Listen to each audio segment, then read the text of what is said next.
नमस्कार दर्शकों, ऊँट रो मरु गौरव कार्यक्रम में आप सभी दर्शकों का स्वागत है। जब बात आती है ऊँट की तो रेगिस्तान का नज़ारा हमारी आंखों के सामने आ जाता है। जब बात आती है ऊँट की तो हमें ऊँट की सवारी याद आ जाती है। तो जाहिर सी बात है कि हम इस कार्यक्रम में ऊँट के बारे में बातचीत करेंगे और आज का हमारे कार्यक्रम का जो विषय है वो विषय भी ऊँट से संबंधित है और विषय का नाम है ऊँटों में होने वाले प्रमुख चर्म रोग और उनके लक्षण, उनका प्रबंधन। इसके बारे में हम आपको तमाम जानकारी देंगे और जानकारी देने के लिए आज हमारे साथ में स्टूडियो में मौजूद हैं डॉक्टर श्याम सुंदर चौधरी जी। आप वैज्ञानिक हैं राष्ट्रीय ऊँट अनुसंधान संस्थान बीकानेर से। सर, आपका कार्यक्रम में बहुत बहुत स्वागत है।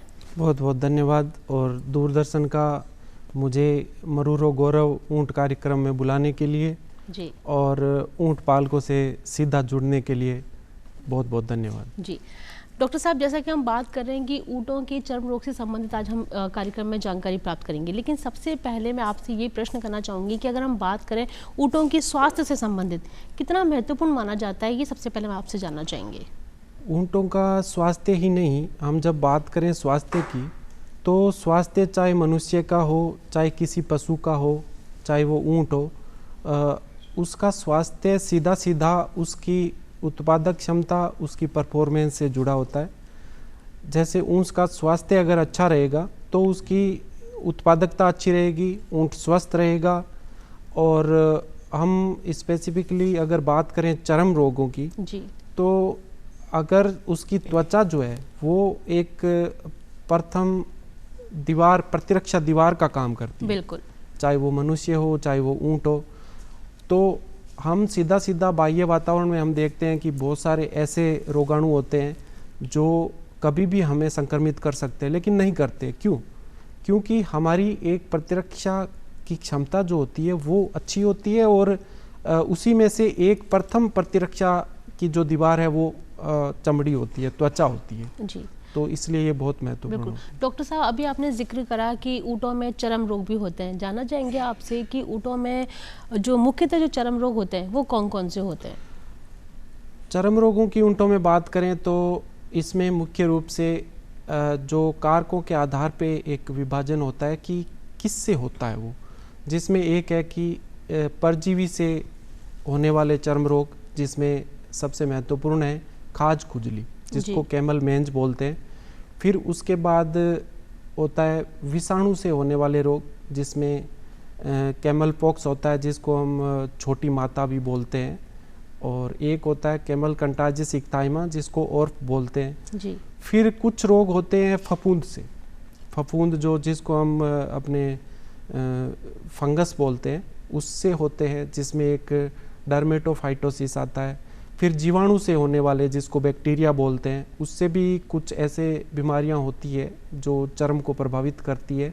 उसमें एक मुख्य रूप से है डर्मेटोफिलोसिस जी। फिर बात करें तो मक्खी या टिक्स जो होते हैं, हम जूं बोलते हैं जिसको, वो मक्खियां भी चर्म को प्रभावित सीधे तौर पे तो नहीं करती है, परंतु वो जब काट के उससे एलर्जी होती है उनकी वजह से भी चर्म प्रभावित होती है, तो वो भी चर्म को रोग करती है। फिर एक एलर्जिक डर्मेटाइटिस होती है, वो है। तो ये मुख्य रूप से होने वाली चर्म के रोग हैं जो ऊँटों में होते हैं। बिल्कुल, आपने बहुत सारा बताया कि विषाणु जनित भी होते हैं और बहुत सारे रोग आपने बताया कि चर्म रोग होते हैं। जानना चाहेंगे आपसे कि सबसे ज़्यादा संक्रामक रोग कौन से होते हैं और सबसे ज़्यादा नुकसान किन रोगों से हो सकता है? इसमें चर्म रोगों की ऊँट में अगर हम बात करें जी तो खाज खुजली, जिसको कैमल मेंज बोलते हैं, वो सबसे ज़्यादा खतरनाक होता है। आप कभी भी ऊँटों के टोले में चले जाइए जी। ऊँट पालक भाई बहन समझ रहे हैं इस बात को कि ये इस रोग से कितने ज़्यादा परेशान है, क्योंकि ये एक ऐसी बीमारी है खाज खुजली जो एक बार किसी टोले में एक ऊँट को हो जाती है तो पूरे टोले को प्रभावित करती है जी। इसलिए ये बहुत ही ज़्यादा संक्रामक छूत की बीमारी बोल सकते हैं इसको, क्योंकि एक ऊँट में होने के बाद ये बहुत तेज़ी से दूसरे ऊँटों में फैलती है। सबसे ज़्यादा खतरनाक और पूरे टोले को प्रभावित करने वाली बीमारी है खाज खुजली, जो एक परजीवी होता है, बाह्य परजीवी, जो चमड़ी के ऊपर एक बार संक्रमण करने से करता है, जिसका नाम है सार्कोप्टिस स्केबियाई, वैरायटी होती है कैमेलाई। जी। ये ऐसा परजीवी है जो चर्म के अंदर घुस के चमड़ी में खुजली उत्पन्न करता है। जी, तो जैसा कि डॉक्टर साहब ने बताया कि जो खाज जो खुजली वाला जो रोग होता है ये संक्रामक तो होता ही है, साथ ही साथ मनुष्य को भी प्रभावित करता है ये संक्रामक है। और एक बार अगर किसी ऊँट को हो गया और उस ऊँट की देखभाल करने वाला पशुपालक है जी, हालांकि उसमें उसकी गंभीरता उतनी नहीं है, परंतु ये मनुष्य में भी फैल सकता है। ये एक जूनोटिक बीमारी बोलते हैं जिसको। कुछ इसके केसेज देखने को मिले हैं जिसमें ये जो ऊँट पालक ऐसे ऊँटों की देखभाल कर रहे थे जिसके अंदर ये खाज खुजली या कैमल मेंस था, उससे ये उन मनुष्यों को भी हुआ है। तो हो सकता है ये उनको। जी, तो ये हमारे ऊँट पालकों को बहुत ही ध्यान देने योग्य वाली बात है कि अगर आपकी भी किसी ऊँट को खाज खुजली जो भी चर्म रोग से संबंधित अगर बीमारी होती है तो आपको ऊँट के साथ साथ स्वयं की भी सावधानी रखनी है, स्वयं का भी बचाव रखना है। डॉक्टर साहब आपसे जानना चाहेंगे कि ये हमने बात करी कि खुजली के चर्म रोग के बारे में बात करी, अगर हम इनके लक्षणों के बारे में बात करें तो कौन कौन से इसके लक्षण हैं ताकि हमारे पशुपालक भाई पहले से ही पहचान लें कि हम उनके ऊँट को ये चर्म रोग हो चुका है। वंदना जी, आपने बहुत ही अच्छा सवाल पूछा कि पहचाने कैसे कि ये कौन सा चर्म रोग है। तो उसका मुख्य एक जो पहलू होता है वो होता है लक्षण। किसी भी बीमारी को, चाहे वो मनुष्य में होती है, हम जो जब डॉक्टर के पास जाते हैं और उसको हम बोलते हैं कि हमें ये तकलीफ़ हुई है, तो वो लक्षण बताते हैं कि ऐसे लक्षण रहे हैं। तो लक्षणों के आधार पे इसको पहचाना जाता है। इसमें सबसे खास लक्षण जो होता है वो होता है खुजली। इसमें बहुत तीव्र खुजली होती है ऊँट को। एक बार जो माइट होता है, इसको माइट होता है, ये सार्कोप्टिस स्केबियाई जिसकी मैंने बात की थी, ये माइट क्या करता है कि चमड़ी में घुस के वहाँ पे इन्फ्लामेशन करवाता है। उसकी वजह से वहाँ जो ऊँट है उसको खुजली शुरू हो जाती है और बहुत ज़्यादा तीव्र खुजली होती है। खुजली होने की वजह से ऊँट क्या करता है, वो जहाँ पे बांध रखा है, पेड़ पौधे हैं, दीवार है, वहाँ पे खुजली शुरू करता है और वो बार बार पूरे दिन खुजली करता रहेगा। ये इसका मुख्य लक्षण है। अब खुजली करने की वजह से जिस एरिया के अंदर इसको खुजली हो रही है या माइट का इन्फेक्शन है, वहाँ पे बाल झड़ने शुरू हो जाते हैं। तो एक बाल झड़ना दूसरा लक्षण हुआ इसका। और बहुत लंबे समय तक अगर वो खुजली करता रहे दीवार से या पेड़ से, किसी भी वस्तु से, तो वहाँ पे उसकी चमड़ी के अंदर क्या होगा, घाव बनने शुरू हो जाएंगे और खून आना भी शुरू हो सकता है लंबे समय के बाद। और ये एक, आप चाहे मनुष्य की बात करो या ऊँटों की बात करो, आप देखोगे कि चर्म रोग जो होते हैं ना सामान्यतः जी, वो चर्म रोग क्रोनिक होते हैं। ऐसे आप इलाज आज शुरू करो और वो अगले दिन ठीक हो जाए, ऐसा नहीं है। चाहे आप एलोपैथी ले लो, चाहे आयुर्वेदिक ले लो, किसी भी तरह की कोई भी उपचार ले लो, लेकिन ये लंबे समय तक, उसका भी एक कारण है जो हम बाद में चर्चा करेंगे। पहले मैं ये आप ऊँट पालकों को बताना चाहता हूँ कि ये जो लक्षण हमने बात की, अगर ये दिखते हैं और लंबे समय तक रहे तो एक तो जल्दी आप पशु चिकित्सक से संपर्क करो, और लंबे समय तक अगर रहे तो एक मुख्य लक्षण इसमें यह आता है कि इसकी जो चमड़ी होती है ना जी, वो मोटी होनी शुरू हो जाती है और सफ़ेद चौक जैसी दिखती है। आप देखोगे, कई बार आपने ऊँट देखे होंगे तो आपको बाल झड़े हुए और सफ़ेद सफ़ेद उनकी चमड़ी, जो पैर होते हैं, घुटने होते हैं, वहाँ पे लेदरी सी मोटी उसकी चमड़ी हो जाती है और पूरे शरीर में बाल जड़े हुए चकते से दिखते हैं। तो आप समझ सकते हैं कि इसको खाज खुजली की बीमारी है। बिल्कुल। तो हमारे मतलब डॉक्टर साहब बात करें कि हमारे जो भी ऊँट पालक भाई हैं उनको इसके लक्षणों पर विशेष ध्यान देना है। अगर आपको ऐसे कोई भी लक्षण अपने ऊँट में दिखाई देते हैं तो आपको जल्द से जल्द पशु चिकित्सक के पास जाना चाहिए और इलाज करवाना चाहिए। अगर हम बात करें डॉक्टर साहब, हमने ये बात करी लक्षणों की, है ना, हमने बात करी चर्म रोग में सबसे ज़्यादा मुख्य जो रोग है खुजली, उसके बारे में। लेकिन अगर हम बात करें कि जब कोई बीमारी हो जाती है तो हमें उसके निदान के लिए, है ना, क्या करना चाहिए या क्या व्यवस्था है उसके लिए? इसकी पहचान जो है, निदान की बात करें सरल भाषा में उसको पहचान हम बोल सकते हैं। तो एक तो हो गया लक्षण जिनकी हमने बात की, उसके आधार पर पहचाना जा सकता है कि इसको ये बीमारी है। लेकिन उसको हमें कंफर्म करने के लिए कि यही है, ये कैमल मेंज ही है, उसके लिए हमें रोगाणु को पहचानना पड़ता है। रोगाणु की पहचान करने के लिए हमें उसके सैंपल लेने पड़ते हैं। जैसे इसमें हम जहाँ पे उसके ये लीजन्स हैं, यानी कि चर्म के जहाँ पे बाल जड़े हुए हैं, उससे स्किन की जो चमड़ी की जो खुरचन जी। है वो ली जाती है और वो खुरचन लेके उसको लैब में लाया जाता है। फिर उसको एक स्लाइड के ऊपर लेकर के उसमें 10% एक पोटेशियम हाइड्रोक्साइड का सॉल्यूशन होता है वो डालते हैं। ये सॉल्यूशन क्या करता है कि जो बाल वगैरह हैं उसके अंदर या डेड सेल्स हैं उसको घोल देता है, जिसकी वजह से हमें जो उसके अंदर माइट है सार्कोप्टिस स्केबियाई वो दिख जाए। फिर उसके ऊपर हम कवर स्लिप लगा के उस स्लाइड को माइक्रोस्कोप में सूक्ष्मदर्शी में देखा जाता है। सूक्ष्मदर्शी में हमें वो माइट साफ साफ दिख जाता है, उसकी एक पर्टिकुलर मॉर्फोलॉजी होती है। तो इससे हम पहचान इसकी आसानी से कर सकते हैं। दूसरे भी तरीके हैं जो मॉलिक्यूलर आणविक स्तर पे इसका पीसीआर करना है, आरटीपीसीआर करना है। जैसे आपने देखा होगा कि जब इंसानों में कोरोना हुआ था तो हम आरटीपीसीआर का नाम मुझे लगता है सब ने सुना होगा। तो ये भी आणविक स्तर पे है, लेकिन ये एक जो परजीवी है वो आसानी से सूक्ष्मदर्शी में दिख जाता है। तो हमें उस स्तर पे नहीं जाने की ज़रूरत पड़ती है कि हम उसको आरटीपीसीआर से या पीसीआर से देखें।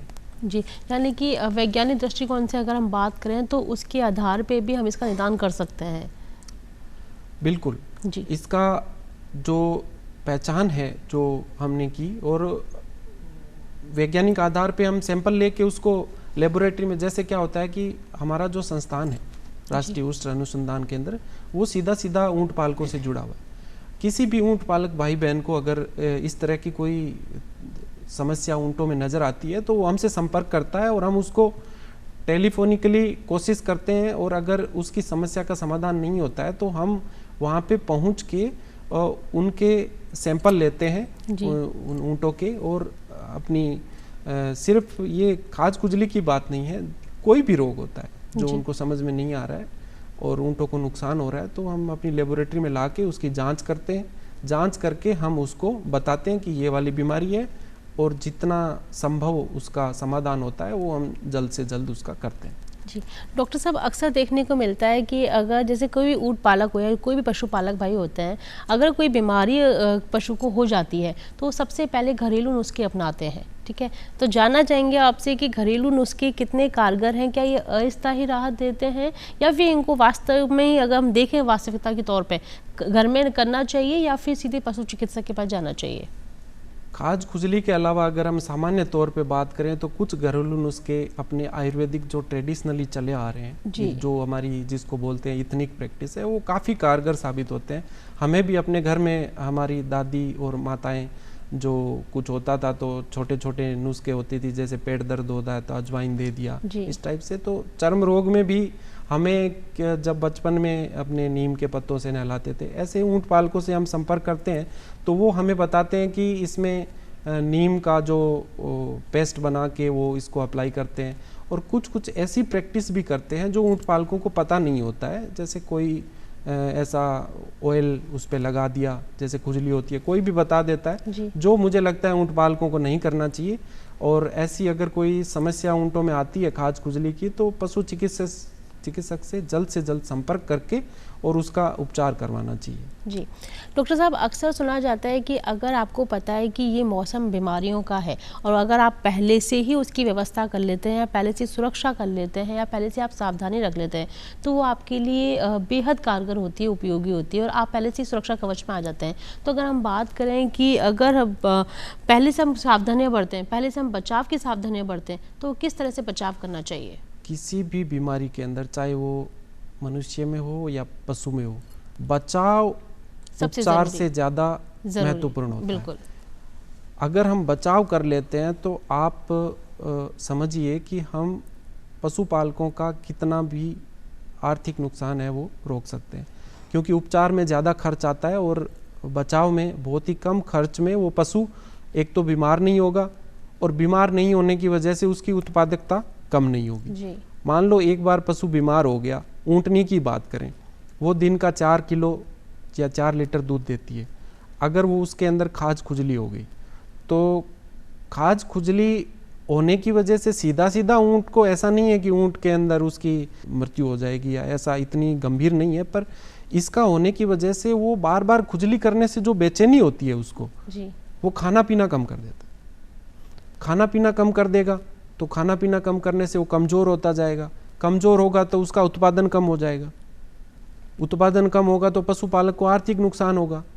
अगर यही बचाव कर लिया जाए, जैसे कि हमें पता है कि सर्दी में या बारिश की ऋतु में ये खाज खुजली ज़्यादा होती है, उस टाइम अगर ऊँट पालक भाई बहन इसका एक टीका आता है बचाव के लिए आइवरमेक्टिन का, वो लगवा लें पशु चिकित्सक से संपर्क करके, तो इस रोग को होने से बचाया जा सकता है।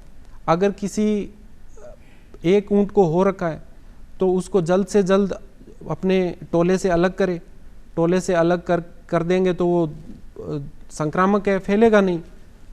तो बचाव है वो बहुत अधिक महत्वपूर्ण है, मुझे लगता है उपचार से ज़्यादा। बचाव के लिए दूसरा उपाय ये है कि हम उसका आहार का, संतुलित आहार का पूरा ध्यान रखें। जब संतुलित आहार हम अपने ऊँट को देंगे तो उसकी जो प्रतिरक्षा क्षमता है, रोग से लड़ने की क्षमता है, वो अच्छी रहेगी। रोग से लड़ने की क्षमता अच्छी रहेगी तो वो जो परजीवी है उसको संक्रमित नहीं कर पाएगा। और अगर किसी ऊँट पालक बीमार है, उसका अपना ऊँट बीमार है, ऊँट पालक भाई है, वो ध्यान रख रहा है, वो उसके संपर्क में आया है, तो वो दूसरे के जो स्वस्थ ऊँट है उसके संपर्क में नहीं है। क्योंकि मैंने बात की कि ये चर्म रोग ऐसे हैं कि संक्रामक है, एक ऊँट से दूसरे ऊँट में फैलते हैं, तो प्रत्यक्ष या अप्रत्यक्ष रूप से अगर संपर्क होगा तो उससे फैलेगा। यानी कि बीमार ऊँट जो है संक्रमित, उससे स्वस्थ ऊँट में संपर्क में आने से फैलेगा वो। या इनडायरेक्ट जो संपर्क की बात करें कि जैसे दीवार हो गई या पौधा हो गया, जहाँ खुजली की, वहाँ ये परजीवी चिपक जाएगा, वहाँ पे दूसरा ऊँट जाएगा, वहीं पे खुजली करेगा तो उसको लग गया जी। तो ये हम संक्रमित को अलग कर देंगे तो ये उसका फैलने को हम रोक सकते हैं जी। और उपचार की हम बात करें इसकी, ये तो बचाव हो गया। फिर भी अगर मान लो हो जाता है तो इसके अंदर आइवरमेक्टिन का इंजेक्शन आता है जी। पहली बात तो ऊँट पालकों के लिए ये है कि आप जल्द से जल्द पशु चिकित्सक से संपर्क करें और फिर ही उपचार करें।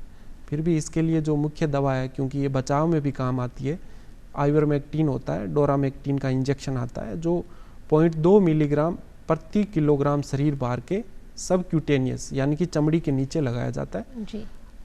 अब ऊँट पालक इसको लगवाते हैं तो चमड़ी के नीचे नहीं लगवाते हैं, वो बोलते हैं कि ये जो है वो गांठ कर देगा हमारे ऊँट में। ये हम जब जाते हैं ऊँट पालकों के टोले में देखने तो ये समस्याएं हमें देखने को मिलती है। हम उनको समझाते हैं कि ये ऐसा नहीं है, ये दो तरह की दवाएं आती है, एक ऑयल बेस्ड होती है और दूसरी होती है वाटर बेस्ड।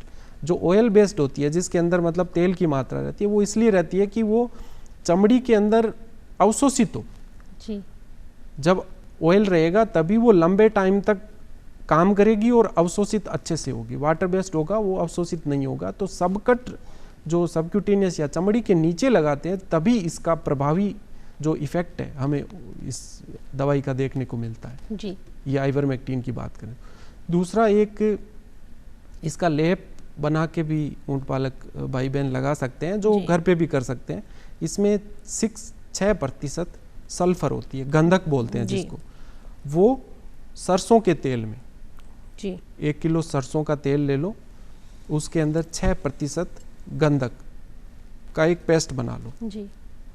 उस पेस्ट को आप हाथ में ग्लव्स पहन के और जहाँ जहाँ पे आपको दिख रहा है कि ये चर्म रोग के निशान हैं, वहाँ आप इसको लगा दो इस पेस्ट को। ये पेस्ट इतना कारगर है कि इसका अच्छा रिजल्ट है। जैसे आपने सुना होगा कि हमें गर्म पानी में झरने जो होते हैं गर्म पानी के, उसमें नहाने से चर्म रोग ठीक हो जाते हैं। उसके पीछे का क्या लॉजिक है जी। वो इसलिए ठीक हो जाते हैं कि उसमें सल्फर की मात्रा होती है, इसलिए वो गर्म होता है। तो सल्फर जो है वो चर्म रोगों में उसका अच्छा प्रभाव है, इसलिए सल्फर गंधक जिसको बोलते हैं वो अगर, और सरसों के तेल में ही मिला के क्यों, पानी में क्यों नहीं। मैंने बताया ना ऑयल बेस्ड जो होती है, यानी कि चमड़ी के अंदर जो ऑयल के अंदर दवाइयाँ रहेगी मिक्स्ड, वो ज़्यादा अवशोषित होगी और उसका जो परिणाम है वो अच्छा रहेगा। इसलिए ऑयल बेस्ड प्रिपरेशन यानी कि सरसों के तेल में मिला के इसको पेस्ट को लगाने से ज़्यादा इसका अच्छा प्रभाव हमें देखने को मिलता है। और ये अगर ज़्यादा संक्रमित है ऊँट और ज़्यादा खुजली है तो उसको 10 दिन में आपको रिपीट करना है, 10-10 दिन में। ये लगभग उपचार 1 महीना चलेगा। कोई भी चर्म रोग है उसका वो 1 दिन में, मैंने बात की कि इसमें ठीक नहीं हो सकता, तो ये महीने भर इसका उपचार चलता है। तो हमें 3-4 बार ये लगाना पड़ सकता है, चाहे वो आइवरमेक्टिन का इंजेक्शन हो या फिर ये जो पेस्ट है वो। डॉक्टर साहब, आप हमारे दर्शकों को बहुत अच्छी जानकारी दे रहे हैं और जाहिर सी बात है ये जानकारी उनके लिए बेहद कारगर साबित होगी। जानना चाहेंगे आपसे, इसके अक्सर नाम सुना जाता है फंगल चर्म रोग के बारे में, तो फंगल चर्म रोग क्या है और इसके क्या क्या लक्षण हैं? वंदना जी, आपने मुझे लगता है कि ऊंट पालकों का ही सवाल पूछ लिया जी। क्योंकि फंगस बात करें तो ये ह्यूमन में भी चर्म रोग और फंगस की बात ना हो ऐसा नहीं हो सकता। बिल्कुल। फंगस या फफूंद जिसको बोलते हैं वो ऊंटों में भी चर्म रोग करती है, जिसमें डर्मेटोफाइटोसिस नाम का एक बीमारी है, वो जो मुख्यतः देखने को मिलता है। उसमें ट्राइकोफाइटोन और माइक्रोस्पोरम नाम के 2 फंगस होते हैं जो डर्मेटोफाइटोसिस करते हैं, जिसको रिंग वर्म बोलते हैं जी। यानी कि आपने दाद का नाम सुना होगा। हाँ जी।